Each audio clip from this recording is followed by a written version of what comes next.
economia, Ciro, queria conversar com você sobre economia. Você pega os projetos econômicos do Brasil, desde Fernando Henrique Cardoso, parece que é fincado no mesmo projeto, né? Superávit primário e a tal da busca do superávit, do déficit fiscal zero, não é? E quando você pega o mundo todo é diferente, né? França tem déficit de 2% do PIB, Estados Unidos tem déficit de 1 trilhão, mais de 1 trilhão de dólares no PIB, né? Ou seja, você não acha que é um retrocesso você achar que você, buscando o superávit, o déficit fiscal zero, você vai levantar a bandeira dos investidores internacionais para virem para o Brasil na base da confiança e vai colocar dinheiro no Brasil? O Brasil, como país de desenvolvimento, não deveria buscar desenvolvimento econômico e redução da desigualdade? Olha, Felipe, de novo, eu estou assim meio abusado porque eu estou dispensando os eleitores, né? Não quero mais importunar os eleitores, então eu não tenho mais que ter conveniência de absolutamente nada, embora seja muito honrado e muito agradecido aos muitos milhões de votos que já recebi ao longo da minha vida no Ceará e no Brasil. Nunca mais vai ser candidato? Não pretendo, não. Eu quero ver se eu consigo. Eu estou num processo de detox, mas eu não... eu já disse para minha mulher, se ela me vir inclinada a ser candidato, ela pode mandar chamar, só pegar a camisa de força. Mas você sabe que muitas vezes podem haver recaídas, né? Pode haver recaídas, mas eu vou resistir, eu sou homem de muita fibra. Então, veja, a grande questão é que há um valor correto embutido nessa trama. Qual é o valor correto? As finanças públicas devem ser equilibradas. As finanças públicas devem ser equilibradas. Isto dito, o equilíbrio que as finanças públicas devem buscar é um equilíbrio dinâmico. Por quê? Qual é o tamanho da dívida do fulano? Ora, ele está devendo R$1.000. Isso não é nada para o Felipe. R$1.000 não é nada para o Felipe ganhar 20 mil por mês e tal. Então não é nada. Mas R$1.000 que o fulano deve, ele ganha R$1.800 e tem que pagar R$1.400 por uma cesta básica. Então ele está super endividado. Para dar um exemplo prático do que eu quero falar. Na finança pública, mais gravemente aí, desse equilíbrio dinâmico, quer dizer o seguinte, você tem que ter a sustentabilidade da dívida que você tem no tempo. Portanto, e o fator de apuração que a literatura ensina para nós é desconsiderado no Brasil. É a comparação da dívida com o PIB. Ora, ninguém paga dívida com PIB. Por que se compara na literatura com o PIB? Porque a dívida pública, por definição, no mundo inteiro, menos nessa sofrida pátria, é aonde se hospeda a poupança de longo prazo da sociedade. Portanto, ela não é para ser paga, ela é apenas para ser honrada no fluxo. Ou seja, o pedacinho que vence eu tenho que ter capacidade de pagar, mas o estoque disso é para ser carregado para sempre.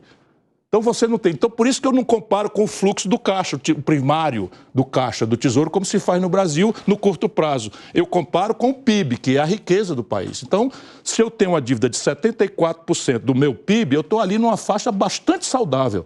Porém, assim como aquele R$1.000 dele, que ganha 20 mil e o que ganha 1.800, a dívida brasileira tem uma atipia, que é absoluta exiguidade dos seus prazos de vencimento.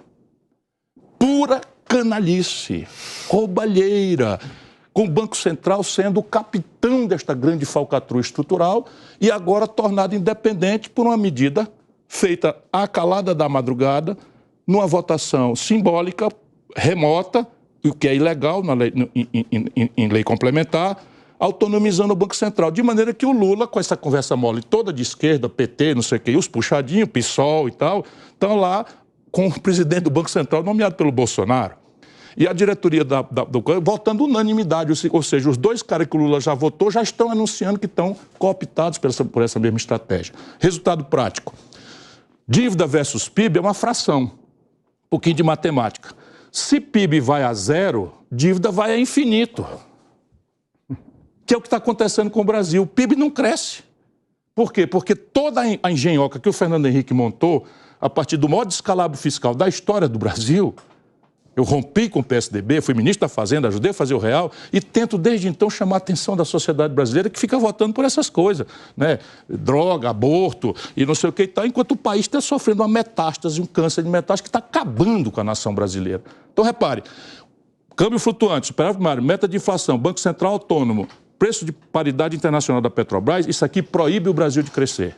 Está proibido de crescer. O crescimento aqui é, se possível, é um efeito colateral de um modelo cujo objetivo é gerar excedentes no curto prazo para jogar no saco sem fundo da dívida. Exemplo prático, gastamos 238 bilhões de reais no primeiro ano do 5º governo do PT e do Lula, ano passado com saúde, e gastamos 728 bilhões de reais com juro. Assim, e juro é gasto corrente, cavalheiros e damas. É gasto corrente igual gasto corrente para botar gasolina no carro da polícia, gasto corrente para pagar salário de professor, as universidades tudo parando e a turma aí fazendo cortes e tal. E a única despesa sem controle no Brasil é juro, em que o Banco Central, apropriado pelo cartel dos bancos, estabelece uma taxa de juros sem rival no mundo e o governo corre atrás pagando com o dinheiro do Tesouro Nacional. E o grande titular da dívida não tem mais direito de dar opinião na gestão dessa dívida. Bom, eu acho que tem várias questões aí, né, para serem feitas a partir dessa sua resposta, mas eu queria só trazer um parêntese. Quando o senhor fala puxadinho, o seu partido também não faria parte desse puxadinho? Porque ele integra Lamentavelmente, sim. Então, lamentavelmente, sim. Então, como que funciona essa crítica Essa crítica não poderia parecer hipocrisia, então, sendo que o seu partido também o integra? Pode parecer hipocrisia, mas assim, entre nós estamos a mais ou menos acertado o seguinte: eu respeito as razões pelas quais os meus companheiros, por maioria, decidiram apoiar o governo, e eles respeitam, porque trabalhamos isso explícita e lealmente, a minha impossibilidade de apoiar um governo que representa o oposto do que eu quero representar na vida brasileira. Então, foi um pacto que vocês fizeram, então? De respeito, porque nem sempre um partido é uma camisa de força e tal, né?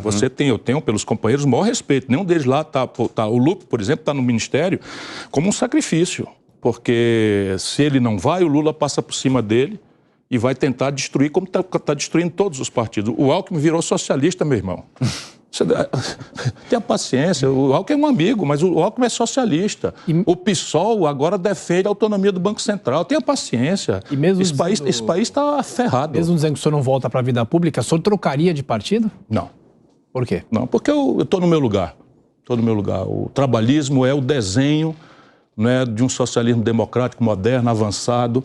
Temos história, temos capacidade de formulação para o futuro do país. Temos formulado já, tem livro com mais de 250 mil exemplares vendidos e tal. E eu vou fazer isso, ajudar os jovens a entender o que está acontecendo no país e ajudar as pessoas aí.